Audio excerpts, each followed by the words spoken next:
Hello dear student. जैसे कि मैंने आपको पिछले वीडियो में बताया था कि मैं नेक्स्ट वीडियो में आपको न्यूमेरिकल एक्सप्लेन करूंगी। तो अब आप जो है अपनी एनसीईआरटी बुक में अब जो है numerical example 4.8 which is given on page number since like page number 65, right? So please open page number 65. One example is given on page number 65 and what is that? Example 4.8. Let me explain you this example. अब हमें ये find out करना है कि हम पूरा example अच्छे से थॉरोली रीड करेंगे और हम ये फाइंड आउट करेंगे कि which quantities are given and which equation has to be applied. क्योंकि कई बार जब आप ये पूरी इक्वेशंस पढ़ लेते हैं और जब आप न्यूमेरिकल समझते हैं पढ़ते हैं तो एक बहुत बड़ा कंफ्यूजन आता है कि अब हम इसमें कौन सी इक्वेशन लगाएं। तो इसके लिए हमें न्यूमेरिकल को अच्छे से ध्यान से पढ़ना है और हमें ये लिखते जाना है कि हमें कौन कौन सी क्वांटिटीज दी हुई हैं और कौन सी पूछी हैं।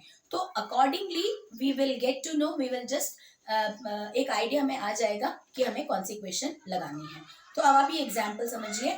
Suppose a car is moving on a highway and brakes are applied.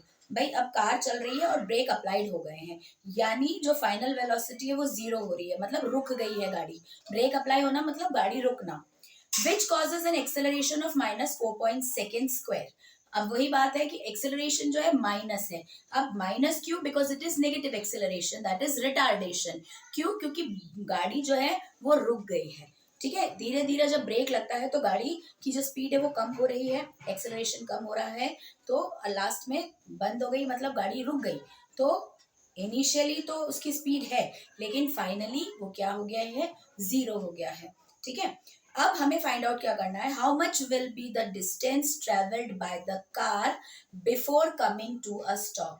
यानी जब जो है हमें डिस्टेंस फाइंड आउट करना है कि कितना डिस्टेंस उस कार ने ट्रेवल किया before coming to the stop if the car was moving with the velocity. अगर कार 54 किलोमीटर पर आवर, यहाँ पे पहले उसकी जो वेलोसिटी दी हुई है वो दी हुई है 54 किलोमीटर पर आवर, यानी इनिशियली उसकी वेलोसिटी। देखिए यहाँ पर हम इसको क्या मानेंगे? इनिशियल वेलोसिटी मानेंगे।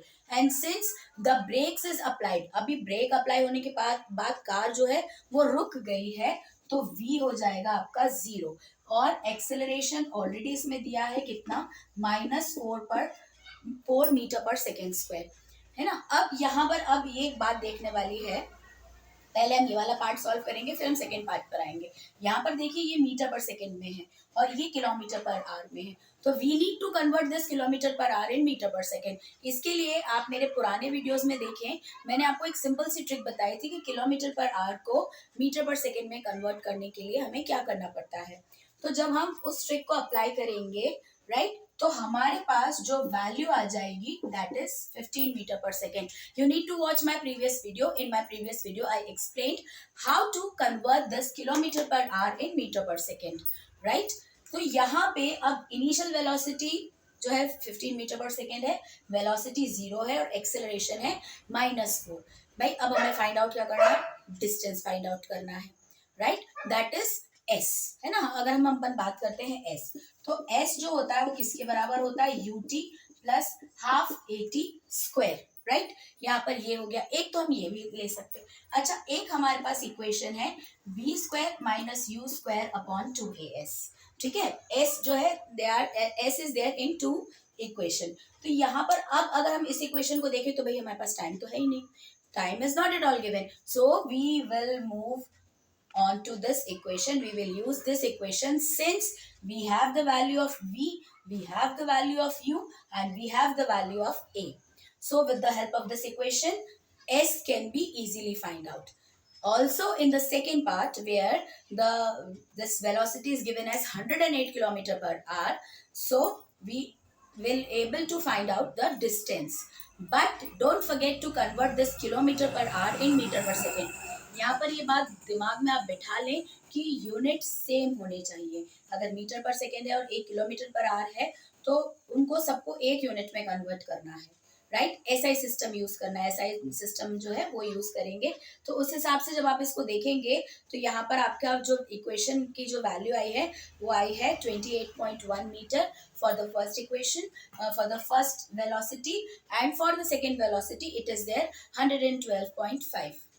सो नेक्स्ट वीडियो में मैं आपको और एग्जाम्पल्स बताऊंगी, पर आई होप आपको ये एग्जाम्पल समझ में आया है।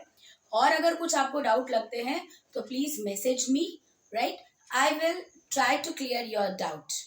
बट न्यूमेरिकल की आपको प्रैक्टिस करनी है, न्यूमेरिकल से डरना बिल्कुल भी नहीं है। आपको जो भी डाउट है आप मुझे मैसेज करके, कमेंट सेक्शन में मैसेज करके मुझे पूछ सकते हैं कि मैडम आप ये न्यूमेरिकल बता दें जो बिकॉज जस्ट नाउ एक यूनिफॉर्म सर्कुलर मोशन से रिलेटेड मेरे पास एक क्वेरी आई है।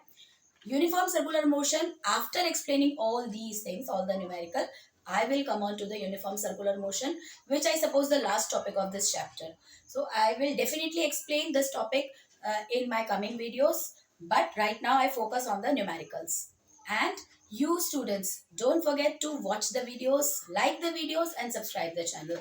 Okay then, bye bye.